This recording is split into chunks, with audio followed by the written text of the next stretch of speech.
วันที่ 6 ตุลาที่ผ่านมานี้อยู่ที่ห้องว่าการศูนย์กลางภาคกระทรวงเกษตรกรรมและสิ่งแวดล้อมได้มีการจัดกองประชุมทาบทามบุคลากรออกสมัครขับเลือกตั้งเข้าในคณะบริหารงานภาคกระทรวงเกษตรกรรมและสิ่งแวดล้อมสมัยที่ 7 รอบที่ 2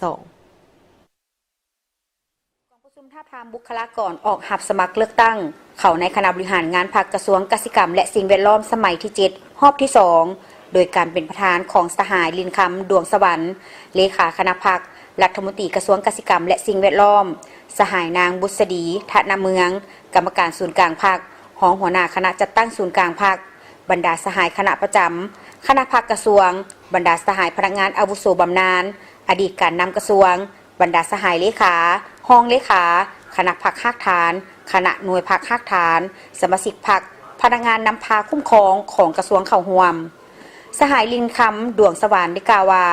กองประชุมทาบทามคณะบริหารงานภาคกระทรวงเกษตรกรรมและสิ่งแวดล้อมสมัยที่ 7 รอบที่ 2ในครั้งนี้มีความหมายสำคัญจะได้มีการทาบทามบุคลากรออกสมัครหับเลือกตั้งเข้าในคณะบริหารงานภาคกระทรวงเกษตรกรรมและสิ่งแวดล้อมรอบที่ 2พร้อมทางคนครัวประกอบคำเห็นใส่3เอกสารสำคัญเพื่อหับใส่กองประชุมใหญ่องค์คณะภาคกระทรวงเกษตรกรรมและสิ่งแวดล้อมคือห่างรายงานการเมืองแผนพัฒนาเวียกงานเกษตรกรรมและสิ่งแวดล้อมและบทสำรวจการนำพารวมของคณะบริหารงานภาคกระทรวงเกษตรกรรมและสิ่งแวดล้อมจะไขขึ้นอย่างเป็นทางการท่ามกลางบรรยากาศที่ทั่วภาคและทั่วปวงชนลาวบรรดาเผ่าพวมขุนเขียวจัดตั้งผันขยายมติกองประชุมใหญ่ครั้งที่ 11 ของพรรคก็คือสร้างขบวนการคำนับหับต้อนวันบุญสำคัญของชาติโดยปฏิบัติตามคำสั่งของคณะเลขาธิการศูนย์กลางพรรคฉบับเลขที่411ทับคลสพว่าด้วยการกาเกียมและดำเนินกองประชุมใหญ่3ขั้นของพรรคคำแนะนำของคณะจัดตั้งศูนย์กลางพรรคฉบับเลขที่211ทับคจสพ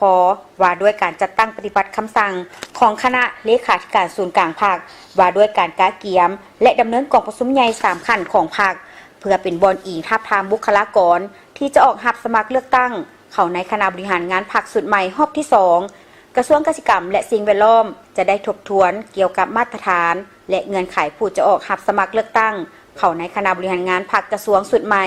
เพื่อเลือกเฟ้นเอาบุคลากรที่จะออกรับสมัครเลือกตั้งเข้าในคณะบริหารงานพรรคกระทรวงสุดใหม่รอบที่2จากนั้นจะพร้อมกันค้นคว้าปรึกษาหารือ